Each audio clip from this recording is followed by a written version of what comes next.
என்னங்க இது? பெரிய க்ரௌட் இது.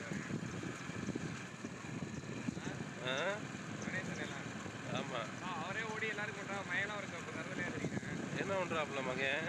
பூ கட்டிட்டு தெரியுங்க. நொண்டிக்கிட்டு தெரியும். காலெல்லாம் புண்ணு வச்சு. அட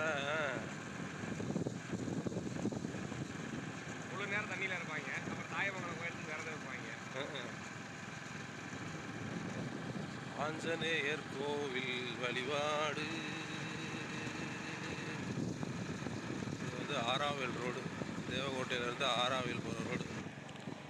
ரொம்ப பீஸ்ஃபுல்லாக இருக்கும் இந்த இடம். அமைதியாக இருக்கும். நம்ம வாட்டி நீட்டாக போயிட்டு வழிபாடு பண்ணிட்டு வரலாம். டிராஃபிக்கும் ரொம்ப கம்மி. நல்ல ஒரு ரோடு பைக் ரைடுக்கு. சூப்பர் தேவா. இதுதான் கண்டதேவி ஊரணி. தண்ணி எப்பவும் ஃபுல்லாக இருக்கும் ஊரணியில். உண்மையான பிளேஸ். இயற்கை எழில் கொஞ்சம் அந்த இடத்துல போனோம்னா ஆறாவில் ஆஞ்சநேயர் கோயில் போய்ட்டு வந்துடலாம். அருமையாக இருக்க. இந்த மாதிரி இருக்கணுமையா ஊர்னா. இந்த ஊரில் எவ்வளவு நீட்டாக வச்சுருக்கானுங்க பாருங்கப்பா கிராமத்தை. சேனலை சப்ஸ்கிரைப் பண்ணிக்கோங்க. இது வந்து தேவகோட்டை ஊராட்சி ஒன்றிய தொடக்கப்பள்ளி. இது ரோடு எவ்வளோ நீட்டாக மெயின்டைன் பண்ணியிருக்கிறாங்கப்பா. அப்படியே போனால் காரைக்குடி 13 கிலோமீட்ரு.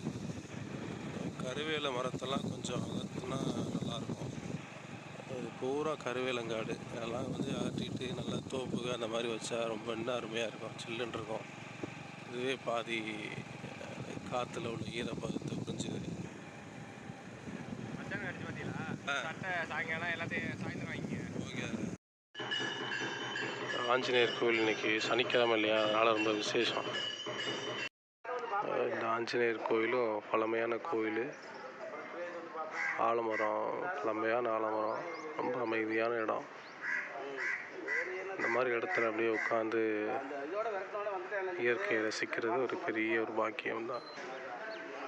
ஜெயவீர ஆஞ்சநேயர் ஆலயம்.